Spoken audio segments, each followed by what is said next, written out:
বন্ধুরা, আজকে তো জন্মাষ্টমী, তাই সকাল সকাল ঘুম থেকে উঠে ঠাকুরের বাসনগুলো পরিষ্কার করে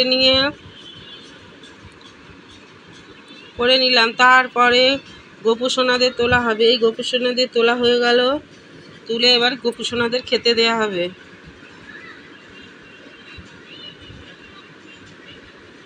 এই যে প্রত্যেকটা গোপুসোনাকে আগের দিনে সাজানো করিয়েছি, সব গোপুসোনাদের বস করিয়ে দিয়েছি এক জায়গায়। তারপর গোপুসোনাদের এবার খেতে দেয়া হচ্ছে। গোপুসোনাদের খাইয়ে নিয়ে, এই যে গোপুসোনাদের খাইয়ে নিয়ে তারপর ভালো করে স্নান করাতে হবে। সব গোপুদের খাওয়ানো হচ্ছে, দেখুন। এবার এই ঘি, মধু, তারপর শর্করা, জল, তুলসী পাতা সব দিয়ে গোপুসোনাদের স্নান করাবো। এই যে দুধ দিলাম, সব কিছু দিয়ে স্নান করানো হচ্ছে। যে এক এক করে সব ঠাকুরকে স্নান করিয়ে নিয়ে তারপর এক এক করে সব গোপাল সোনাদের, রাধা কৃষ্ণ, প্রত্যেকটা গোপালকে সাজানো হয়েছে।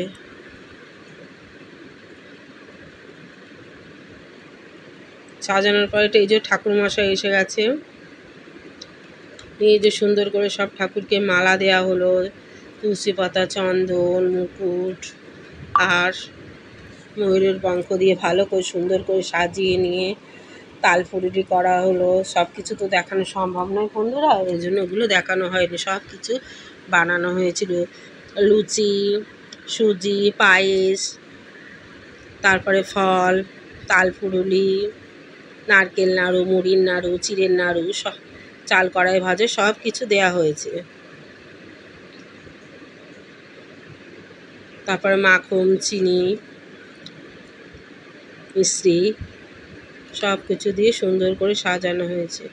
তারপর গোপুসোনা যেহেতু জন্মদিন, সেই জন্য গোপুসোনার জন্য সুন্দর দেখে একটা কেকও আনা হয়েছে।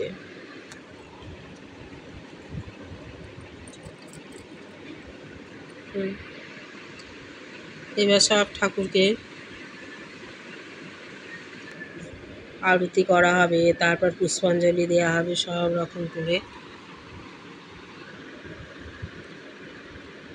এই যে বন্ধুরা কেমন সুন্দর করে জুঁই ফুলের মালা, তারপর নতুন নতুন সুন্দর সুন্দর মালা সব কিছু দেওয়া হয়েছে গোপুসোনাদের। এই জন্মাষ্টমীর দিন এবছর হলে আবার সামনের বছরের জন্য অপেক্ষা করতে হবে। দেখুন বন্ধুরা, সুন্দর লাগছে তো? আপনারা কমেন্টে জানাবেন। এই যে গোপুসোনার জন্য সুন্দর দেখে কেক কেনা হয়েছে, জন্মদিন তো সেই জন্য। এদিকে ধুনোটা ভালো করে ধরানোর জন্য এই যে পাখা দিয়ে হাওয়া করা হচ্ছে।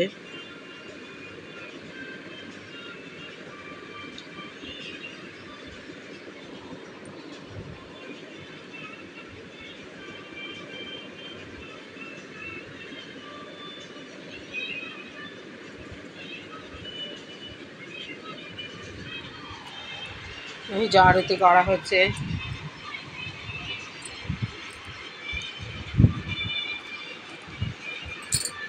ময়ূরের আরতি, তারপরে হচ্ছে কিনা পাখার আরতি, কর্পূরের আরতি, সমস্ত কিছু করে তারপরে ঠাকুরমশাই ওই কেকটা গোপাল সোনাদের নিবেদন করার পর ওই কেকটা কেটে গোপাল সোনাদের খাওয়ানো হয়েছে।